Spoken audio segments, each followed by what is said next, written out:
இங்கே உழைத்துக் கொண்டிருக்க ஒரு இயக்கம் நம்முடைய தமிழக வெற்றி கழகம். அண்ணல் அம்பேத்கர் அவர்கள் கூறிய சமூக நீதியும் சம வாய்ப்பையும் சம உரிமையையும் இருக்கக்கூடிய அனைவருக்கும் மீட்டுத் தருவது கொள்கையாக வைத்து முன்னேற்றிக் கொண்டிருக்கக்கூடிய நம்முடைய கழகம் தமிழக வெற்றி கழகம். ஐயா காமராஜர் அவர்கள் காட்டிய ஊழலில் அரசாங்கம் தூய்மையான நிர்வாகத்தை இங்கு வழங்குவதை கொள்கையாக ஏற்று வந்திருக்கக்கூடியது நம்முடைய தமிழக வெற்றி கழகம். வீரமங்கை வேலுநாச்சியார் அவர்கள் காட்டிய வீரத்தோடு எப்படி இந்த மண்ணிற்காக வாழேந்தியும் வேலேந்தியும் கருத்தேந்தியும் போராட வேண்டும் என்ற கொள்கையை முன்னெடுத்து வருவது நம்முடைய தமிழக வெற்றி கழகம். அஞ்சலை அம்மாள் அவர்களை கொள்கை தலைவராக ஏற்றுக்கொண்டு தியாக உணர்வோடு இந்த மக்களுக்காக போராட வந்திருக்கிறது தமிழக வெற்றி கழகம். இப்படிப்பட்ட மாபெரும் கொள்கை தலைவர்களையும் அவர்கள் நமக்கு காட்டிய வழிகளையும் மதச்சார்பற்ற சமூக நீதியை நம்முடைய கொள்கையாக ஏற்றுக்கொண்டு வந்தது நம்முடைய தமிழக வெற்றி கழகம்.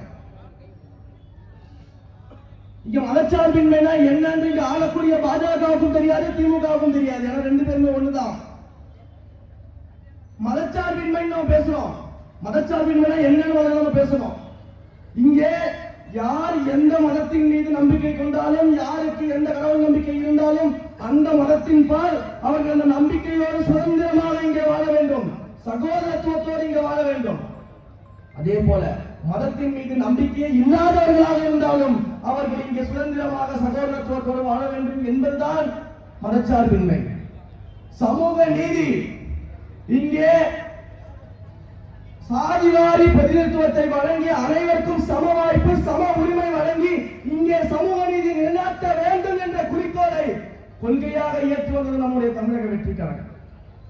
இப்படிப்பட்ட மாபெரும் கொள்கைகளை ஏற்று மக்களுக்காக ஏதாவது ஒன்று செய்தே ஆக வேண்டும் என்று வந்திருக்கக்கூடியவர் நம்முடைய தலைவர், ஒரு மாபெரும் தலைவர். நீங்க கேட்கலாம், போன இடங்கள்லாம் வந்து சினிமாவோட உச்சத்துல இருந்து வந்துட்டாரு, இத்தனை 100 கோடி சம்பளத்தை விட்டுட்டு வந்துட்டாரு, அதை ஏன் நீங்க திரும்ப திரும்ப சொல்லி காட்டுறீங்கன்னு கேட்பாங்க. அதை ஏன் நீங்க திரும்ப திரும்ப சொல்றீங்க அப்படின்னு சொல்லி கேட்பாங்க. ஏன் சொல்றோம் அப்படின்னா, எங்க தலைவர் முதல் கடிதத்திலேயே சொல்லியிருக்கிறாரு, அரசியல் என்பது எனக்கு இன்னொரு தொழில் கிடையாது, அது என்னுடைய ஆன்மாவின் வேட்கைன்னு சொல்லி அரசியல் கொண்டவர் நம்முடைய தலைவர்.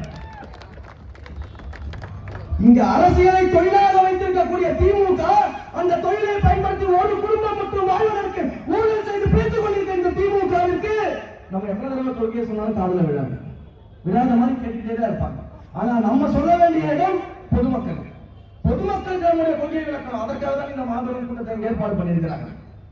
இப்ப இந்த வரவேற்பு, இந்த பதாகைகள், இந்த கைத்தட்டல்கள், இது எதுவுமே தனிப்பட்ட நபரான இந்த ரமேஷுக்கு கிடைத்தது கிடையாது.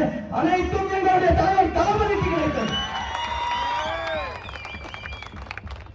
இங்க இருக்கக்கூடிய உங்க மாவட்ட செயலாளருக்கு நீங்க வழங்கக்கூடிய வரவேற்பு அத்தனையும் தளபதி கொடுத்தது. இங்க இருக்கக்கூடிய ஒவ்வொரு தோழனுடைய உழைப்பும் தளபதிக்கானது. நம்முடைய தலைவர் மக்களுக்கானவர். இந்த நோக்கத்தை நம்ம பயணிக்கிறோம். சரி, நம்மள பார்த்துல கொள்கை என்னன்னு தெரிஞ்சு சொல்லிருக்காங்கல்ல, உங்களுடைய கொள்கை என்ன, கோட்பாடு என்ன, சித்தாந்தம் என்ன, 1000 கேள்விகள் வைக்கிறாங்கல்ல. இந்த கட்சிகள்லாம் கொள்கையோட செயல்படுதா அப்படின்னு நம்ம சொல்லிச்சுப்போம். மக்கள் நீங்க கேள்வி கேட்க, இப்ப சமூக நீதி பேசக்கூடிய திமுக, சமூக நீதி காவலன் என்று சொல்லக்கூடிய திமுக, இந்தியா கூட்டணியே இந்தியாவையே நாங்க தான் வழிநடத்துறோம் சொல்லக்கூடிய திமுக நிறைய பேசிட்டு இருக்காங்க. இந்தியா கூட்டணி நாங்க தான் வழிநடத்துறோம், சமூக நீதி காவலர்கள் நாங்க தான், சமூக நீதியை நாங்க தான் வழிநடத்துறோம் சொல்லுவாங்க. பாட்டு பாடுறாம தான் கைவீசம்மா கைவீசு, கடைக்கு போலாம் கைவீசு, முட்டாய் வாங்கலாம் கைவீசுன்ற மாதிரி நாங்க தான் சமூக நீதியே வழிகாட்டிட்டு சொல்லுவாங்க. ஆனா அந்த திமுக தமிழ்நாட்டுல சாதிவாரி கணக்காய்வை எடுங்க அப்படின்னு சொன்னா அதெல்லாம் நாங்க எடுக்க மாட்டோம், எங்க ஓனர் பாஜக தான் எடுக்கணும் அப்படின்றாங்க. சாதிவாரி கணக்காய்வு எடுக்க மாட்டாங்க. இன்றைக்கு காங்கிரஸ் ஆளக்கூடிய திமுகவுடைய இந்த இந்தியா கூட்டணியில் இருக்கக்கூடிய காங்கிரஸ் ஆளக்கூடிய மாநிலங்களை சாதிவாரி கணக்காய்வு நடத்தப்படுது. அதை நடத்தி என்ன பண்றாங்க, அந்த சாதிவாரி கணக்காய்வின் அடிப்படையில அந்த மக்களுக்கு என்ன வகையான நலத்திட்டங்களை கொடுக்க முடியும், எந்த மாதிரியான உள் ஒதுக்கீடுகளை வழங்க முடியும் அவங்க டிஸ்கஸ் பண்றாங்க. ஆனா இங்க இருக்கக்கூடிய இந்த திராவிட மாடல் திமுக பாஜக நாங்க எதிர்க்கோன்னு சொல்ற திமுக என்ன பண்ணுது, நாங்க எடுக்க மாட்டோம், அதை எங்க ஓனர் பாஜக தான் எடுக்கணும் கை வச்சு. ஏன் எடுக்க மாட்டீங்க, உங்க சூட்சம் எங்களுக்கு தெரியாதா? சாதிவாரி கணக்காய்வு எடுத்துட்டா திட்டங்களை மாத்தணும், உள் ஒதுக்கீடுகள் கொடுக்க வேண்டியது இருக்கும். இது எல்லாம் செஞ்சா நாங்க எப்படி சாதியை வச்சு ஓட்டு வாங்குறது? முடியாது. அப்ப எப்படி அவங்க சாதிவாரி கணக்காய்வு எடுப்பாங்க? இதுதான் அவங்க சமூக நீதியா அப்படின்னு நம்ம கேட்டுட்டு இருக்கோம். பெரியாரிசம் பேசுவாங்க. நாங்க தந்தை பெரியாரை முழுமையாக உருவாக்கி கொண்டிருக்கிறோம், தந்தை பெரியாரின் வழி நடக்கக்கூடிய ஒரே பிள்ளைகள் நாங்க தான் அப்படின்னு பேசுவாங்க. சரி, சமீபத்துல உங்களுடைய மன்னராட்சி முதல்வர் குடும்பத்தினுடைய வாரிசு திரு உதயநிதி ஸ்டாலின் இருக்காரு. அவர் ஈரோட்டோட கூட்டத்தில் கலந்துட்டார். அந்த ஈரோட்டு கூட்டத்துல அவர் பேசும் பொழுது 20 முறைக்கு மேலாக அங்கிருந்த அந்த கூட்டத்தை ஏற்பாடு செய்த நிர்வாகி சாதி பெயரை சொல்லி சொல்லி சொல்லி அழைச்சாரு. தன்னுடைய பேருக்கு பின்னால் சாதி இருக்கக்கூடாது, சாதி பெயரை நீக்கிய பெரியார் பிறந்த ஈரோட்டு மண்ணில சாதி பெயரை சொல்லி கூப்பிடுறீங்க. இதுதான் நீங்க ஃபாலோ பண்ற பெரியாரிசமா? இதெல்லாம் உங்க அப்பா உங்களுக்கு சொல்லி கொடுத்தாரா? ஏன் உங்க அப்பா பெரியாரிசத்தை ஒழுங்கா சொல்லி கொடுக்கலையா உங்களுக்கு? இல்ல அப்பா சொல்றத சொந்த பிள்ளையே கேட்க மாட்டீங்களா? அப்போ உங்க அப்பா சொல்றத சொந்த பிள்ளையே கேட்கலாம், நீங்க அப்பான்னு சொல்றத எப்படி சார் தமிழ்நாடு மக்கள் கேட்பாங்க? எப்படி கேட்பாங்க? இந்த ஐயா மு.க. ஸ்டாலின் அவர்கள் வந்து பாத்தீங்கன்னா சமீபத்தில் அறிவிப்புகள்லாம் வெளியிட்டாங்க. தெருக்கல்ல சாதி பெயர் இருக்கக்கூடாது, பாலங்கள்ல சாதி பெயர் இருக்கக்கூடாது, அதே போல வந்து பேர் நிலையங்கள் மற்ற இடங்கள்லாம் யாருடைய பேருக்கு பின்னாலும் சாதி பெயர் இருக்கக்கூடாது அப்படின்னு சொல்லி ஒரு ஜியோ பாஸ் பண்ணி எல்லாத்தையும் வேக வேக வேகமா நீக்கிறாங்க. இவ்வளவு பண்ண முதலமைச்சர் உங்க பிள்ளைக்கு சொல்லி கொடுத்துருக்கோமா இல்லையா? உங்க பிள்ளை ஈரோட்டில் போய் சாதி பெயரை சொல்லி சொல்லி சொல்லி கூப்பிடுறாரு. அப்ப எப்படி நீங்க சாதியை ஒழிப்பீங்க? எப்படி சமூக நீதியை பாதுகாப்பீங்க? எப்படி பெரியாரை வளர்ப்பீங்க? எல்லாம் போலி வேஷம், எல்லாமே போலி வேஷம், நாடகம். இந்த நாடகத்தை அம்பலப்படுத்துறோம். கொள்கை வழியில் நடக்கிறோம்னு சொல்லி வெறும் கொள்ளை வழியில் நடக்கக்கூடிய இந்த திமுக அப்படின்னு மக்கள்கிட்ட சொல்லிக்கிட்டு இருக்கு. இவங்களுடைய தேர்தல் அறிக்கை நீங்க எடுத்துப்பாங்க. தேர்தல் அறிக்கையில சொல்றாங்க ஊழலற்ற ஒரு சமுதாயத்தை நாங்கள் உருவாக்குவோம். சொல்றது யாரு? திமுக. இந்த திருடர்களே வந்து நாங்க இனிமே திருட மாட்டோம், திருட போறோம், நாங்க இனிமே எங்கேயுமே கை வைக்க மாட்டோம்னு சொன்னா யாரும் நம்புவீங்களா? அதுவும் பரம்பரையா இருக்கிறவங்க எப்படி சொன்னா நீங்க நம்புவீங்க? அந்த மாதிரிதான் ஊழலற்ற நிர்வாகத்தை கொடுக்குறோம் அப்படின்னு சொல்லி தேர்தல் வாக்குறுதி கொடுத்தாங்க. சரி, ஊழலற்ற நிர்வாகத்தை கொடுக்குறேன்னு சொல்றீங்களே, உங்களுடைய கட்சியை சார்ந்த அமைச்சர் திரு பழனிவேல் தியாகராஜன் அவர்கள் நிதியமைச்சராக பொறுப்பேற்ற 1.5 ஆண்டு காலத்தில் ஒரு பேட்டி கொடுக்கிறாரு. என்ன பேட்டி கொடுக்கிறாரு? தமிழ்நாட்டிற்கு வர வேண்டிய வருமானங்கள் எல்லாமே பெரும்பாலான வருமானம் வரமாட்டேங்குது, 50% வருமானம் காணாம போயிடுது. அது எங்கடா காணாம போகுதுன்னு பார்த்தா டாஸ்மாக்ல காணாம போகுது. டாஸ்மாக்ல வரியே வாங்காம, வரி எடுக்காம கள்ளச்சந்தையில் டாஸ்மாக் விற்கப்படுது. நாங்க சொல்லல, உங்களுடைய அமைச்சர் பழனிவேல் தியாகராஜன் சொல்லியிருக்காரு. அதை சொன்னதுதான் பாவம். அவனை வந்து அவனை இலக்கா மாத்துறது, அவனை அப்படியே டம்மி பண்றது வேலைகள் இறங்கிட்டாங்க. கடைசியை சரி பண்ணுற இடத்துல அவங்க வரல. அப்ப உங்களுடைய அமைச்சரே நீங்கள் பண்ணக்கூடிய ஊழல் சொல்றாரு. அவருடைய ஆடியோ ஒன்று வெளியாச்சு. இந்த மன்னராட்சி முதல்வருடைய மகனான திரு உதயநிதி ஸ்டாலினும் அவருடைய மருமகனும் சேர்ந்து 30,000 கோடிக்கு சொத்து சேர்த்திருக்கிறாங்க. நாங்க சொல்லல, உங்களுடைய பழனிவேல் தியாகராஜன் அமைச்சரோட ஆடியோ வெளியாச்சு. இப்படிப்பட்ட சூழ்நிலை ஊழலை வச்சுக்கிட்டு இவங்க ஊழலை ஒழிக்க போறாங்க. இதை யாரும் நம்ப முடியுதா? இவங்க ஊழலை ஒழிக்க வந்தார்கள், தூய்மையான அரசாங்கத்தை கொடுக்க வந்தார்களா? கிடையாது. இன்றைக்கு இவ்வளவு பெண்கள் இங்க இருக்கிறீங்களே, மனசாட்சியை தொட்டு சொல்லுங்க. 1000 ரூபாய் கொடுக்குறேன், இலவசமா பஸ் விட்டுருவோம், பயணம் பண்ணுங்கன்னு சொல்றாங்களே. இத்தனையும் செஞ்ச திமுக உங்க வீட்டினுடைய வருமானத்தை எல்லாம் டாஸ்மாக் வழியாக, புறவாசல் வழியாக எடுத்துட்டு போகா இல்லையா? அப்ப ஒவ்வொரு குடும்பத்தையும் தாலி எடுத்துக் கொண்டிருக்கக்கூடிய இந்த திமுக இன்றைக்கு வெல்லும் மகளிர் மாநாடு நடத்தலாம். எப்படியா மகளிர் வெல்லுவாங்க? எப்படி மகளிர் வெல்லுவாங்க? ஒவ்வொரு குடும்பத்தில் இருக்கக்கூடிய இளைஞர்களையும் தந்தைமார்களையும் ஆண்களையும் டாஸ்மாக் வாசல்ல படிக்க வச்சுட்டு, படிக்க வேண்டிய மாணவர்கள் எல்லாம் குடிக்க வச்சுட்டு, அந்த குடும்பத்து பெண்களை எல்லாம் தண்ணீர் வச்சுட்டு வெல்லும் மகளிர் மாநாடு நடத்தினா மட்டும் மக்கள் ஓட்டு போட்டுருவாங்களா? பெண்கள் ஒரு நம்பிடுவாங்களா? சிந்திச்சுப்பாங்க. இதுல அமைச்சரே பேசுற ஓசி பஸ்ல ஓசில போறோம். நீங்க என்ன உங்க அப்பா வீட்டு காசு ஓசி பஸ் விட்டுருக்கீங்க? நாங்க கொடுத்த வரிப்பணத்தை நீங்க என்ன பஸ் கொடுத்துக்கிறீங்க? எங்களுடைய வரிப்பணம், மக்களோட வரிப்பணம். அப்ப மக்கள் வரிப்பணத்தை திட்டத்தை கொண்டு வர உங்களுக்கே இவ்வளவு ஆர்வம் இருக்குன்னா, மக்கள் இயக்கம் என்று சொல்லி சொந்த பணத்துல இத்தனை ஆண்டு காலம் மக்கள் செய்து சேவை செய்து வந்த எங்க நிர்வாகிகளுக்கு எவ்வளவு தைரியம் இருக்கும்? இவ்வளவு ஊழல் செய்த, திருத்தங்கள் செய்த ஒரு ஆட்சி நடத்தி கொடுத்த உங்களுக்கே மக்களை சந்திக்க முடியுதுன்னா, தூய்மையாக நிர்வாகிகளுக்கு மக்கள் சந்திக்க ஏன் தைரியம் இருக்காது? அவ்வளவு பிரச்சனை நாட்டுல பெண்கள் நலமானது. வந்து கருவில் இருக்க குழந்தையிலிருந்து வயதான பாட்டிமார்கள் வரைக்கும் பாதுகாப்பு இல்லாத சூழல். ஒவ்வொருத்தரும் உங்க மனசோட நினைச்சுப்பாங்க. உங்க வீட்டில் இருக்கக்கூடிய ஒவ்வொரு பெண்ணும், ஒவ்வொரு தாய்மாரும், ஒவ்வொரு சகோதரியும் ஒவ்வொரு நாளும் காலையில வெளியே போயிட்டு திரும்ப வீட்டுக்கு வர வரைக்கும் அடிவாய்க்க நெருப்ப கட்டிக்கிறீங்களா இல்லையா? அந்த அளவுக்கு பாதுகாப்பு கிடையாது. அண்ணா பல்கலைக்கழக மாணவியோட விவகாரத்துல ஒரு மாணவி பாலியல் வன்முறைக்கு ஆளாகி பாதிக்கப்பட்ட போது நம்முடைய தலைவர் ஒரு கடிதம் எழுதுறாரு. என்ன கடிதம் எழுதுறாரு? திமுகவை திட்டினாரா, முதலமைச்சரை திட்டினாரா, இல்ல உங்க மன்னராட்சி வாரிசை திட்டினாரா? கிடையாது. எங்களுடைய கட்சி, நானும் என் நிர்வாகிகளும் உங்க எல்லாருக்கும் ஒரு அண்ணனாக இருப்போம் கடிதம் கொடுத்தாரு. அந்த கடிதத்தை நம்முடைய தோழர்கள் எல்லாரும் ஒவ்வொரு கல்லூரி வாசலில் இருக்கக்கூடிய பெண்களுக்கு கொடுத்தாங்க. அதற்கு இந்த திமுக தெரியுமா? நம்முடைய தோழர்களை கைது செஞ்சாங்க.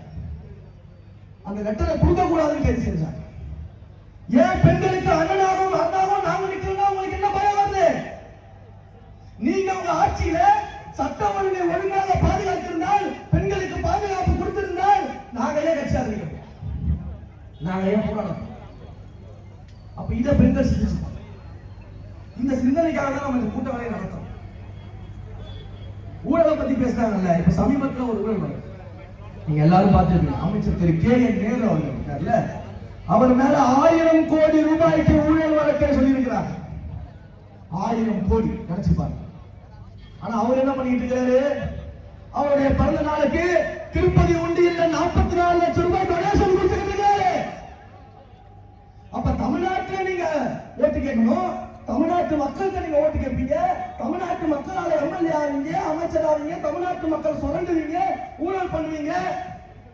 அந்த டொனேஷனை கூட தமிழ்நாட்டில் இருக்கக்கூடிய ஒரு கோயிலுக்கு கொடுக்காம ஆந்திராவில் இருக்கக்கூடிய திருப்பதிக்கு கொண்டு போய் கொடுத்தீங்கன்னா எந்த அளவுக்கு தமிழ்நாட்டு மக்கள் நீங்க முட்டாளாக்கி வச்சிருக்கீங்க. அப்ப மக்களே நீங்க சிந்திச்சு பார்க்கணும். இந்த திமுகவை நம்பி நீங்க ஓட்டு போட்டீங்க பாருங்க, ஆட்சிக்கு கொண்டு வந்துட்டீங்க பாருங்க.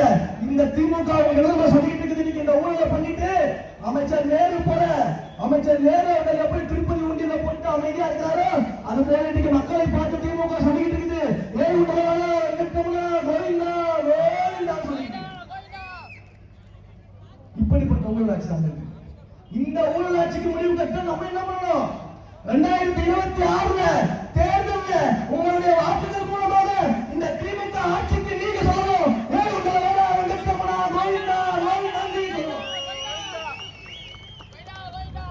சொல்லணும். வாக்கு கேட்டு உங்க வீட்டுக்கு வந்து நிப்பாங்கல்ல, நிக்கும் போது கேட்கணும், 1000 ரூபாய் கொடுத்துட்டேன், பஸ் கொடுத்துட்டேன், ஓசிக்கு கிண்டல் பண்ணிய ஓசில போற எங்களுடைய ஓட்டு உங்களுக்கு எதுக்கு நீங்க கேட்கணும். அப்படி கேட்டாதான் நீங்க மாற்றத்தை பார்க்கணும். இப்படிப்பட்ட ஒரு அவலமான ஒரு ஆட்சி தான், கேவலமான ஒரு ஆட்சி தான். அங்க வேங்கை வயல்ல மலை தொட்டியில மலத்தை கலந்து அதை அங்க இருக்கக்கூடியவர்கள் பருந்தி அவ்வளவு பெரிய பிரச்சனை, மன உளைச்சலுக்கு ஆளாகி மக்கள் போராடுறாங்க. இன்றைக்கு வரைக்கும் இந்த திமுகவின் முதலமைச்சர் திரு மு.க. ஸ்டாலின் வேங்கை வயலுக்கு சென்று பார்க்கல. உங்க தம்முடைய காஞ்சிபுரத்துக்கு அருகாமையில் இருக்கக்கூடிய பரந்தூர்ல விமான நிலையத்தை கொண்டு வராங்க. எப்படி கொண்டு வராங்க? அங்க இருக்கக்கூடிய அனைத்து நீர்நிலைகளையும் அழிக்கிறாங்க, அங்க இருக்கக்கூடிய விவசாய நிலங்கள் அழிக்கிறாங்க. எல்லாத்தையும் அழிச்சுட்டு அங்க விமான நிலையத்தை கொண்டு வராங்க. அங்க விவசாயிகள் போராடிட்டு இருக்காங்க, ஓராண்டுக்கு மேலாக அங்க போராடிட்டு இருக்காங்க. அந்த விவசாயிகளை கூட சென்று பார்க்க முடியாத அளவுக்கு ஒரு முதலமைச்சர் தமிழ்நாட்டில் இருக்காருன்னா அந்த முதலமைச்சர் நமக்கு தேவையா? தேவை கிடையாது. விவசாயத்தை காப்பாற்றாத ஒரு முதலமைச்சர் இங்க எதற்கு? நீர்நிலைகளை காப்பாற்றாத ஒரு முதலமைச்சர் இங்க எதற்கு? ஊழல் நிறைந்த ஆட்சி நடத்தி கொண்டிருக்கக்கூடிய முதலமைச்சர் இங்க எதற்கு?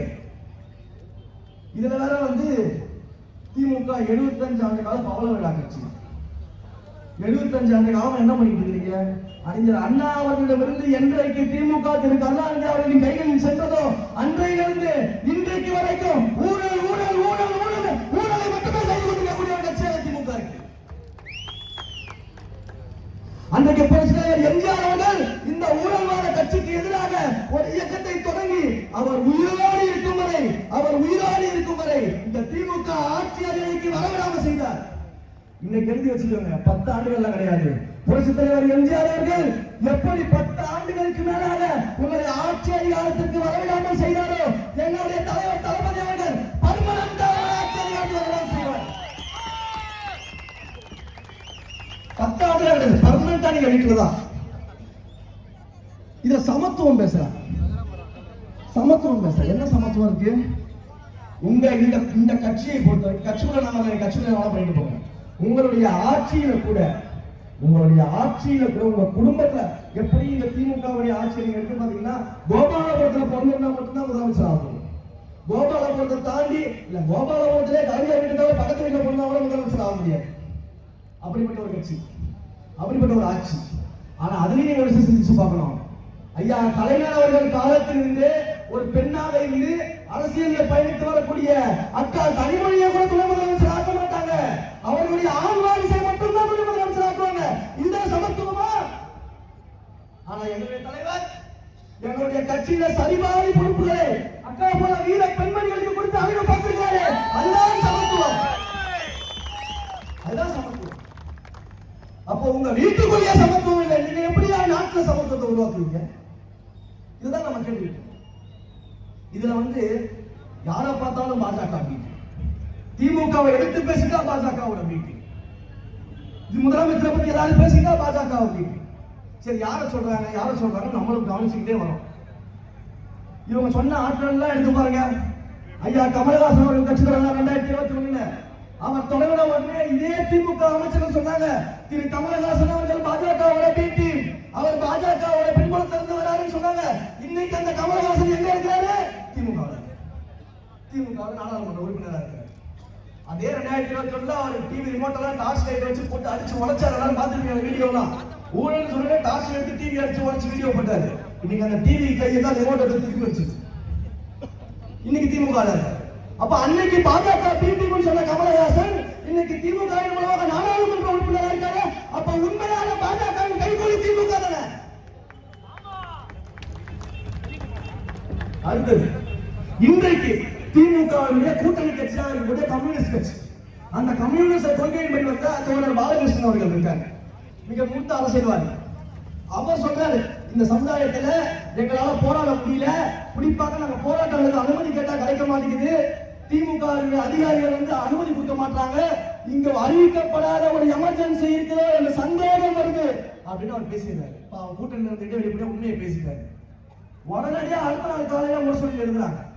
என்ன எழுதுறாங்க தெரியுமா? திமுக முரசொலியில தோழர் பாலகிருஷ்ணன் அவர்கள் பேசிய பேச்சை பார்க்கும்போது, அதற்கு தினமலர் பத்திரிகை கொடுத்த வரவேற்பை பார்க்கும் பொழுது, இவர் சதிகாரர்களுக்கு தீனி போடுகிறாரோ என்ற சந்தேகம் வருகிறது. ஆனா பாருங்களா, எதிர்த்தவர்கள் பாஜக பிடிஎம் சொன்னீங்க, கூட்டணி கட்சியோட பாஜக பிடிஎம் சொல்லுவீங்க. இப்படி ஒரு ஆட்சி. இப்ப சமீபத்துல கிறிஸ்துமஸ் விழா நடந்துச்சு. நம்முடைய கட்சியின் சார்பில் அங்க ஆதவர்சனா அவர்களும் அருண்ராஜ் ஐஆர்எஸ் அவர்களும் ஒரு கிறிஸ்துமஸ் விழாவை கலந்துக்கிறாங்க. அதே கிறிஸ்துமஸ் விழாவை காங்கிரசினுடைய மூத்த தலைவர்கள் கலந்துக்கிறாங்க. செய்தி தொடர்பாளர் ஐயா வேலுச்சாமி அவர்கள் கலந்துக்கிறாங்க. அப்ப அவர் மேடையில பேசுறாரு, நாமெல்லாம் ஒன்றிணைந்து ஒரு மாற்றத்தை உண்டாக்குவோம், நம்முடைய கூட்டணி மக்களுடைய நலனுக்காக இருக்கக்கூடிய கூட்டணியா இருக்கும் அப்படின்னு வாழ்த்தி பேசுறாரு. உடனடியா திமுக பதட்டம், பயம், என்ன பண்றதுன்னு தெரியல. வீட்டுல இருக்க பிபி டேப்லெட் எடுத்து போட்டு வெளில வந்துட்டாங்க.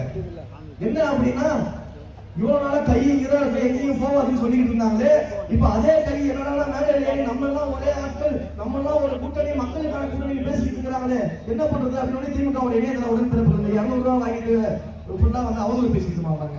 அவனை இறக்கி விட்டது. அந்த 200 ரூபாய் உப்பி எழுதலாம்.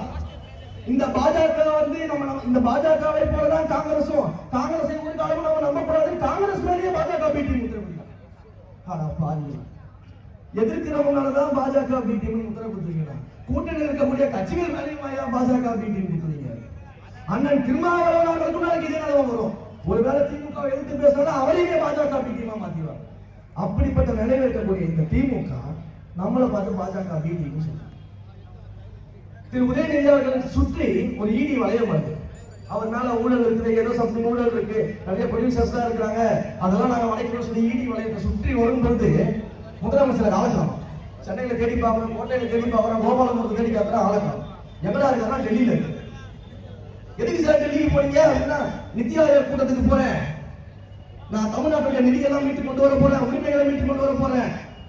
நீங்க தான் 4 வருஷமா ஒன்றுத்தையும் மீட்டு கிழிக்கலையே, 4 வருஷமா நிதி ஆயோக் கூட்டத்துக்கு போறியே, இப்ப மட்டும் ஏன் ஐயா போறீங்க அப்படின்னா மாநில உரிமை மீட்டு வரும். 4 வருஷமா மீட்டு வருது, கடைசி 1 வருஷம் மீட்டு கொண்டு வந்து வர அப்ப ஈடி வழக்கு வரும்போதெல்லாம் டெல்லிக்கு போய் பாஜக சரணாகதி அடையக்கூடிய திமுக அவங்கதான் உண்மையான பாஜக கைக்கூலி.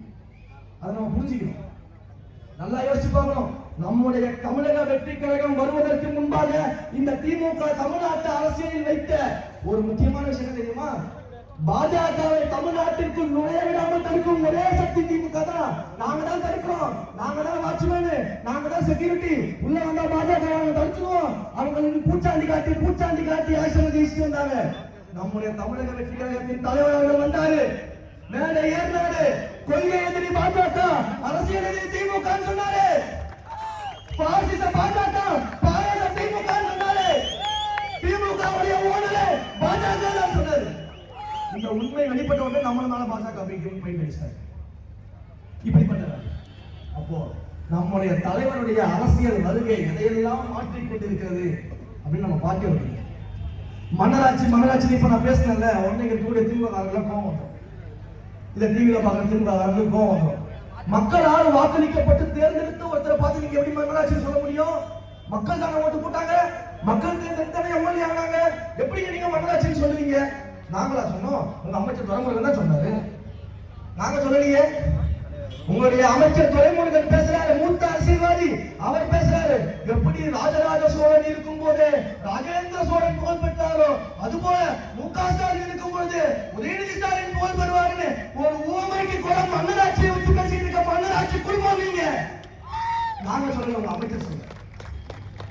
அப்ப உங்க அமைச்சர்களுக்கே தெரியுது இப்படிப்பட்ட சூழல் ஒரு ஆட்சி. மதுபான கடைகள் போதை இல்லா தமிழ்நாட்டை உருவாக்கும் என்ற கொள்கையோடு காத்திருக்கக்கூடிய தமிழக வெற்றிகள்.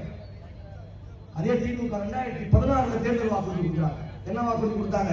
திமுகவுடைய ஆட்சி அமைந்தால் முதல் கையெழுத்திலேயே மதுவிலக்கு நாங்க கொண்டு வருவோம், பூரண மதுவிலக்குன்னு சொன்னாங்க.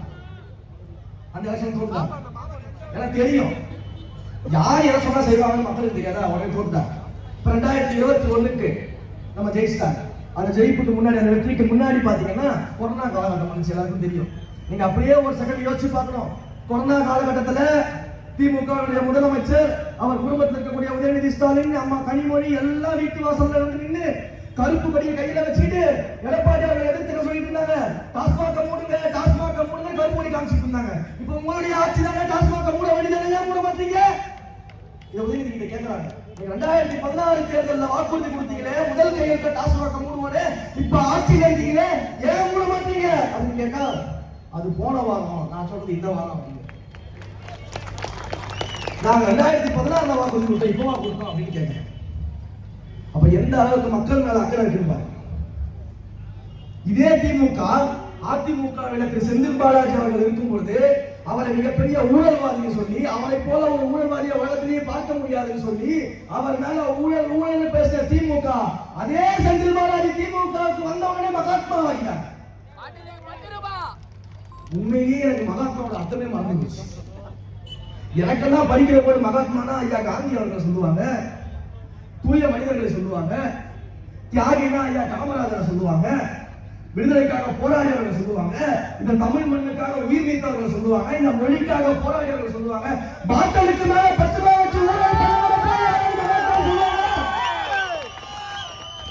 திமுக சொல்லுங்க. அப்ப எந்த அளவுக்கு இந்த ஊழல் புற்றுநோய் போல இந்த தமிழ்நாட்டை அழிச்சுக்கிட்டு இருக்குன்னா இவ்வளவு வெளிப்படையா அவங்க பேச முடியும் அப்படின்னு நம்ம சிந்திச்சு பார்க்கணும். அப்ப எங்கேயாவது ஒரு கொள்கை இருக்கா, அந்த கொள்கை வழி நடக்கிறது இருக்குதா அப்படின்னு செக் பண்ணி பார்க்கணும். டாஸ்மாக்ல இந்த திமுக டாஸ்மாகை மூடி புரட்சி செய்யும், டாஸ்மாகை ஒழித்து புரட்சி செய்யும், இளம் விதவைகள் இனிமேல் ஏற்படாத இருக்கு வகையில புரட்சி செய்யும் அப்படின்னு பார்த்தா டாஸ்மாக்ல திமுக செய்யற 2 புரட்சி தெரியுமா? ஒண்ணு, இன்னைக்கு 50,000 கோடி வருமானத்திற்கு டாஸ்மாகை உயர்த்தியது. 2வது, பீர் என்ற புது பிராண்ட் சரக்க கண்டுபிடிச்சு. இது 2 தவிர திமுக சாதனை என்ன? இங்க இவ்வளவு இளைஞர்கள் இருக்கீங்க, வேலை வாய்ப்பு இல்லாம எத்தனை பேர் இருக்கிறீங்க? இன்னைக்கு இந்த பகுதிகளில் வேலை வாய்ப்பு இல்லாம எத்தனை பேர் இருக்கிறீங்க? நிரந்தர வேலை வாய்ப்பு இருக்குதா? நிரந்தர ஊதியம் இருக்குதா? கிடையாது. அவங்களுடைய தேர்தல் வாக்குறுதி எடுத்து பாருங்க. தமிழ்நாட்டில் திமுக ஆட்சிக்கு வந்தால் 5.5 லட்சம் அரசு வேலை வாய்ப்புகள் வழங்கப்படும் அப்படின்னு சொன்னாங்க. நானும் டிஎன்பிஎஸ்சி வெப்சைட்ல போய் பார்த்தேன், எத்தனை வேலை வாய்ப்பு கொடுத்துருக்காங்கன்னு சொல்லிட்டு. முதல் 3 ஆண்டுகளுக்கே 30,000 வேலை வாய்ப்பு கொடுக்கல. அடுத்தது அதே தேர்தல் அறிக்கையில சொல்றாங்க நாங்கள் ஆட்சிக்கு வந்தால் 50 லட்சம் புதிய வேலை வாய்ப்புகளை உருவாக்கி இளைஞர்களை வேலை வாய்ப்பு தருவோம்னு சொன்னாங்க. சரி, அது என்னதாங்க பண்ணீங்க? 50 லட்சம் நீங்க, 1.5 லட்சம் அரசு வேலை நீங்க, அந்த 55 லட்சம் வேலைகள் யாருக்குதாங்க கொடுத்தீங்க? வெள்ளத்தாள ரிலீஸ் பண்ணி கொடுங்க, நீங்க வெள்ளை அறிக்கை கொடுங்க அப்படின்னு சொல்லி நம்ம கேட்டா, அறிவார்ந்த அமைச்சர் நம்மளை பார்த்து கேட்பாங்க அரசியல் தெரியுமான்னு சொல்லிட்டு என்ன பண்ண தெரியுமா? இப்படி ஒரு வெள்ளை பேப்பர், இதுதான் வெள்ளை அறிக்கை அப்படின்னு அமைச்சர் கேட்டு, எந்த அமைச்சராவது வெள்ளை அறிக்கை கேட்டா இப்படி வெள்ளை பேப்பர் தூக்கி காட்டுவாங்களா? இது அரசியல் தெரிஞ்ச கூட்டமா? இது அறிவார்ந்த கூட்டமா? இது 75 ஆண்டு கால அரசியல் தெரிஞ்ச கூட்டம் செய்யற வேலையாது? வேலை கொடுத்தாதானே சொல்லுவாங்க, கொடுக்கவே இல்லை. அப்ப உங்க வீட்டில் இருக்கக்கூடிய ஒவ்வொரு இளைஞர்களுக்கும் இந்த வேலை வாய்ப்பை தரோம்னு சொல்லி ஏமாற்றி ஆட்சிக்கு வந்த திமுக எதற்காக ஆட்சிகளுக்கு நம்ம கேட்கிறோம்? அடுத்த தலைமுறையை நம்ம உருவாக்க வேண்டாமா? அவர்களுக்கான நிரந்தர ஊதியத்தை உருவாக்க வேண்டாமா? நம்ம தலைவர் சொல்றாரு, என்ன சொன்னாரு? காஞ்சிபுரத்தில் பேசும்போது சொல்றாரு, ஒவ்வொரு வீட்டிலும் ஒருவருக்கு நிரந்தர வேலை வாய்ப்பை தமிழக வெற்றி கழகம் உருவாக்கி கொடுக்கும் சொன்னாரு. அந்த வேலை வாய்ப்பின் மூலமாக சொந்த வீடு, நிரந்தர வருமானம், பைக்கு, கார் வாங்கக்கூடிய இடத்துல உங்களுடைய பொருளாதாரத்தை உயர்த்துவான்னு சொன்னாரு. இப்படி பிராக்டிகலா என்ன செய்ய முடியுமோ அதை சொல்றதுதான் நம்முடைய தலைவர். திமுக போல ஏமாத்தி வாக்கிக்கிற தலைவர் நம்ம தலைவர் கிடையாது. இங்க இருக்கக்கூடிய மகளிர்கள் ஒரு விஷயம் சிந்திச்சு பாருங்க. 2021 தேர்தல் பிரச்சாரத்தின் போது இதே திமுக என்ன பிரச்சாரம் பண்ணாங்க? அனைத்து குடும்ப தலைவிகளுக்கும் நாங்க 1000 ரூபாய் கொடுக்க போறோம் சொன்னாங்களா? ஆட்சிக்கு வந்தாங்க. ஆட்சிக்கு வந்ததுக்கு அப்புறம் என்ன பண்ணாங்க? தகுதி வாய்ந்த குடும்ப தலைவிக்கு மட்டும்தான் நாங்க 1000 ரூபாய் கொடுப்போம். நீ அவ்வளவு தைரியமான ஆளா இருந்தா தேர்தல் வாக்குறுதி கொடுக்கும் போது, பிரச்சாரம் பண்ணும் போது தகுதி வாய்ந்த மகளிருக்கு மட்டும்தான் 1000 ரூபாய் சொல்ல வேண்டியதானே? ஏன் சொல்லல? அப்போ உங்களை ஏமாற்றி உங்கள் வாக்குகளை பெற்றுவிட்டு தகுதி வாய்ந்த மகளிருக்கு மட்டும் 1000 ரூபாய் மாத்திருக்காங்கன்னா இது எப்பேற்பட்ட சார்த்தலாம்? இப்ப 6 மாசம் முன்னாடி எலெக்ஷன் நெருங்குதுங்க, உடனே திரும்ப வந்தாங்க. அடுத்த போய் நாங்கள் இங்க விடுபட்ட அனைத்து மகளிருக்கும் 1000 ரூபாய் கொடுக்க போறோம். எல்லா மகளிரும் விண்ணப்பிங்க, எல்லாருக்கும் நாங்க 1000 ரூபாய் கொடுக்க போறோம். இன்னும் மக்களை முட்டாளாக நினைச்சு இருக்கிறீங்களே நீங்க எல்லாம். இந்த படத்துல ஒரு காமெடி வரல, இன்னும் நீங்க எங்களை பைத்தியக்காரனா நினைச்சு இருக்கிறன்ற மாதிரி இப்ப 1000 ரூபாய் கொடுக்குறாங்க. சரி, கடந்த 2-3 ஆண்டுல கொடுக்கலையே, மொத்தம் அமௌண்ட் சேர்த்து பல்கா போட்டுருவீங்களா? கேளுங்க. இப்ப 1000 ரூபாய் கொடுக்குற விட்டு போறோம்னு சொல்றாங்கல்ல, அப்ப விட்டு போன மொத்த தவணையும் சேர்த்து மொத்தமா பல்கா பணத்தை கொடுத்துருவீங்களான்னு கேளுங்க. பதில் இருக்காது, பதில் இருக்காது. ஓட்டு கேட்க வரும்போது நீங்க கேளுங்க. அப்ப எந்த அளவுக்கு ஏமாற்றி வாக்கு செலுத்துகிறான்னு பாருங்க. இந்த மன்னராட்சி துணை முதலமைச்சர் இருக்காருல்ல, உதயநிதி ஸ்டாலின் அவர் பேசுறாரு, நாங்க ஆட்சிக்கு வந்தா நீட்டை ஒழிச்சிருவோம். நீட்டே இருக்காது, நீட்டை ஒரு காலமும் நாங்க இருக்க விட மாட்டோம். அந்த நீட்டை ஒழிக்கிற ரகசியம் எனக்கு மட்டும் தான் தெரியும், என் கட்சிக்கு மட்டும் தான் தெரியுங்க. ஆட்சியும் முடிய போது இன்னொரு ரகசியம் சொல்ல பாருங்க. என்னையா ரகசியம் சொல்லி தொலைங்கயா அப்படின்னு கேட்டா சொல்ல மாட்டீங்க, கடைசி வரைக்கும் சொல்லல. ஆனா நம்முடைய சொந்தங்கள், ஏழை எளிய வீட்டிலிருந்து படிக்கக்கூடிய மாணவர்கள், மாணவிகள் இன்றைக்கும் இந்த நீட் தேர்வினால மருத்துவராக முடியாம எத்தனை பேர் தன்னுடைய வாழ்க்கையை சிதைத்துக் கொண்டிருக்கிறார்கள் சிந்திச்சுப்பாங்க. இது எல்லாத்தையும் சந்தித்து திமுக தைரியமா இருக்கிறதுக்கான காரணம் என்ன சிந்திச்சு பாருங்க. தைரியமா இவ்வளவு பொய்ன்னு சொல்லிட்டு வாக்குகளை வாங்கிவிட்டு இந்த தமிழ்நாட்டில் அவன் நடந்து போயிட்டு நடை போட்டுக் கொண்டிருக்கிறாங்க. அது காரணம் என்ன? தேர்தல் வரும்போது பணத்தை கொடுத்தா இவங்க நமக்கு ஓட்டு போட்டுருவாங்க, தேர்தல் காலத்துல பணத்தை விட்டு இவங்க ஓட்டு போட்டுருவாங்க, திரும்ப ஆட்சிக்கு வந்து நம்ம இவங்களை என்ன வேணா தப்பா பேசலாம், எப்படி வேணா ஏமாத்தலாம், என்ன வேணா பொய் சொல்லலாம் அப்படின்ற மிதப்ப இன்னைக்கு திமுக மக்களை ஏமாற்றி கொண்டிருக்கிறது. மக்களை சிந்திச்சு பார்க்கணும். இந்த தேர்தல் இப்படிப்பட்ட பண்ணையார் மக்களை கொண்ட திமுகவிற்கு பாமர மக்களுக்குமான ஒரு தேர்தல். இந்த பண்ணையார் மக்களை இருக்கக்கூடிய திமுக ஆட்சியை விரட்டி அடித்துவிட்டு பாமர மக்களுக்கான தமிழக வெற்றி கழகத்தை ஆட்சி கட்டில் அமர வைக்கக்கூடிய தேர்தல். இங்க இருக்காங்க நிர்வாகிகள், உங்களுடைய மாவட்ட செயலாளர், இந்த விழாவை ஏற்பாடு செய்திருக்கக்கூடிய அண்ணா இருக்காங்க. இவங்க எல்லாம் என்ன மிகப்பெரிய அமைச்சர் வீட்டில் வந்தாங்களா? இவங்க குடும்பத்துக்கு அரசியல் பின்னணி இருக்குதா? முதலமைச்சர் வீட்டு வாரிசா, அமைச்சர் வீட்டு வாரிசா, எம்பி வீட்டு வாரிசா? கிடையவே இல்லை. இத்தனை ஆண்டு காலமாக தங்களோட உழைத்த சொந்த பணத்துல ஒவ்வொருவருக்கும் ஏதாவது ஒரு உதவியை செய்து கொண்டு உங்களோடு உங்களாக இருக்கக்கூடிய பாமர மக்களை பொறுப்பில் அமர வைத்திருக்கிறார் நம்முடைய தலைவர். பாமர மக்களை நம்முடைய தலைவர் அமர வைத்திருக்கிறார். அண்ணனுக்கு தெரியும், இத்தனை ஆண்டு காலம் மக்கள் இயக்கத்தை பயணிக்கிறாரு. ஒவ்வொரு பகுதிகளிலும் ரொட்டி, முட்டை, பால் திட்டம் எது கொண்டு வந்தோம்? ஒவ்வொரு பகுதிகளிலும் இருக்கக்கூடிய ஏழை குழந்தைகளுக்கு ஊட்டச்சத்து மிக்க உணவு கிடைக்கிறது கிடையாது. அப்ப அவர்களுக்கு ஊட்டச்சத்து மிக்க உணவு கொடுக்கணும் தளபதி முடிவு பண்ணாரு. அதற்காக அவர் மனதில் ஒரு திட்டம் தான் ரொட்டி பால் முட்டை திட்டம். உடனே எல்லாருக்கும் அறிவுறுத்தினாரு, உங்களுடைய பகுதிகளில் இருக்கக்கூடிய குழந்தைகளை செலக்ட் பண்ணுங்க, வாழ அவங்களுக்கு ரொட்டி முட்டை பாலை இலவசமா கொடுங்க, அவங்க ஊட்டச்சத்தெல்லாம் வளர்ந்து படிக்கும் சொன்னார் நம்முடைய தலைவர். ஒவ்வொரு பெண்களுடைய வீட்டுல இருந்து என்ன பண்ணுவோம் தெரியுமா? பெருசாலாம் ஒண்ணு இல்ல, அண்ணன் முட்டை எடுத்துட்டு வருவாரு, அவிச்சு கொண்டு வருவாரு, அக்கா வீட்டுல பால் காய்ச்சி கொண்டு வருவாங்க, நாங்க ரொட்டியை வாங்கிட்டு வருவோம். 3 பேரும் சேர்ந்து எங்க பகுதியில் இருக்கக்கூடிய அந்த ஊட்டச்சத்து குறைபாடு உள்ள குழந்தைகளுக்கு அந்த ரொட்டி முட்டை பாலை கொடுத்து வளர்ந்த இயக்கம் நம்முடைய தமிழக வெற்றி கழகம். திமுக ஒரு எம்எல்ஏ ஒரு எம்பி இந்த மாதிரி மக்களுக்கு சேவை செஞ்சுட்டு வந்தாரு நீங்க காட்ட முடியுமா? உதயநிதி சேவை செஞ்சிருக்காரு. உதயநிதி என்ன சேவை செஞ்சுட்டு வந்தாரு? எப்படி துணை முதலமைச்சர் ஆனார்? 30 வருஷம் விலையில்லா விருந்தகம் என்ற தலைவர் திட்டத்தை கொண்டு வந்தார். தினசரி விலையில்லா விருந்தகம் என்ற பெயரில் ஏழை எளிய மக்களுக்கு காலை மதிய உணவை தமிழ்நாடு முழுக்க ஒவ்வொரு மாவட்டத்திலும் வழங்கி கொண்டிருக்கிறது நம்முடைய தமிழக வெற்றி கழகம். மக்கள் இயக்கமாக இருக்கும் ஒரு காலத்தில் இருக்கு. உங்களுடைய குழந்தைகள் எல்லாரும் படிக்கணும்னு சொல்லி இரவு நேர பயிலகம் கொண்டு வந்தோம், கண்தான செயலி கொண்டு வந்தோம், ரத்த தான செயலி கொண்டு வந்தோம், வீடற்றவர்களுக்கு இலவச வீடு கட்டி கொடுத்தோம், முதியோர்களுக்கு ஊட்டச்சத்து உணவு கொடுத்தோம், குழந்தைகளுக்கு ஊட்டச்சத்து உணவு கொடுத்தோம், விவசாயிகள் கடன் தீர்க்க ஏற்பாடு செஞ்சோம், கடலில் தவிக்கக்கூடிய பேரிடரில் பாதிக்கப்பட்ட மக்களுக்கு கொடுத்தோம், கொரோனாவால் பாதிக்கப்பட்ட ஒவ்வொரு குடும்பத்திற்கும் இங்க இருக்கக்கூடிய தோழர்கள் ஒவ்வொரு வீட்டுக்கும் ஓடி ஓடி போய் அவங்களால முடிஞ்ச காய்கறியை பால் பாக்கெட்டு அரிசியை வாங்கி கொடுத்து வளர்ந்த இயக்கம் இது. ஏதாவது ஒரு இடத்துல உதயநிதி இந்த மாதிரி வேலை செஞ்சு வந்திருக்காங்க காட்டுங்க. எப்படி துணை முதலமைச்சர் ஆனாரு? அப்ப கோபாலம் ஒரு குடும்பத்தில் பிறந்துட்டா ஆட்சி அதிகாரத்திற்கு வந்துவிடலாம் என்ற மன்னராட்சி மனநிலையை மக்களாட்சியை கொண்டு வெட்டக்கூடிய ஒரு தேர்தலாக 2026 தேர்தல் இருக்கும். உங்களுடைய மன்னராட்சி முதல்வர் மு க ஸ்டாலினுடைய வீழ்ச்சி எங்கள் மக்களாட்சியின் முதல்வர் தலைவர் தளபதி அவர்களால் நிகழப் போகிறது. சாதாரண குடும்பத்திற்கு வந்தவங்களை நிர்வாகத்தில் பொறுப்புல அமர வச்சிருக்காங்க. இதே கூட்டத்தை எந்த பொருளும் கொடுக்காம, நலத்திட்ட உதவிகள் இல்லாம, காசு கொடுக்காம, சாப்பாடு கொடுக்காம இன்றைக்கு கொள்கை விளக்க பொதுக்கூட்டம் நீங்க கூட்டி இவ்வளவு பேர் வந்து உட்கார்ந்து இருக்காங்கன்னா அது அனைத்தும் எங்கள் தளபதியினுடைய முகத்திற்காக வந்த கூட்டம். எங்கள் தலைவரை ஒவ்வொருத்தர் வீட்டினுடைய பையனாக, அண்ணனாக, தம்பியாக ஏற்றுக்கொண்டு வந்த கூட்டம். இதே கூட்டத்தை கேட்கக்கூடிய திமுகவோ மற்ற கட்சிகளோ கூட்டணும்னா காசு கொடுக்கணும், சாப்பாடு கொடுக்கணும், இப்பெல்லாம் கூட சரக்கு பாட்டில் கொடுக்கணும், அப்பதான் வருவாங்க. சொந்த கட்சிக்காரே இடம் கொடுத்தாலும் வரும். இங்க மக்கள் கூட்டம் எங்க தலைவருக்காக வந்து நிற்கிறது. இதுதான் ஆட்சி மாற்றம் நிகழப்போகுதுன்னு சொல்றோம், இதுதான் அரசியல் மாற்றம் நிகழப்போகுதுன்னு சொல்றோம். அடுத்த தலைமுறைக்கான தலைவர் நம்முடைய தலைவர். எப்படி பேரறிஞர் அண்ணா அவர்கள் மிகப்பெரிய ஒரு அரசியல் ஆட்சி மாற்றத்தை உண்டாக்கினார். அன்றைக்கு காலகட்டத்தில் காங்கிரஸ் மிகப்பெரிய வலிமை வாய்ந்த கட்சியாக இருந்துச்சு, மாநில உரிமைகளை பறிச்சிச்சு, இந்திய திணிச்சது. இதற்கு எதிராக அண்ணா திராவிட முன்னேற்ற கழகத்தை தொடங்கி அன்று பண்ணையாளர்களுக்கு எதிராக பாமர மக்கள் ஆட்சியை உருவாக்கினார்.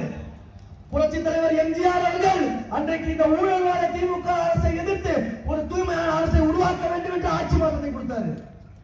இன்றைக்கு 2026 தேர்தலில் அண்ணாவின் மறு உருவமாக, புரட்சி தலைவரின் மறு உருவமாக நம்முடைய வெற்றி தலைவர் தளபதி அவர்கள் ஒரு மிகப்பெரிய ஆட்சி மாற்றத்தை கொடுக்க போறார்.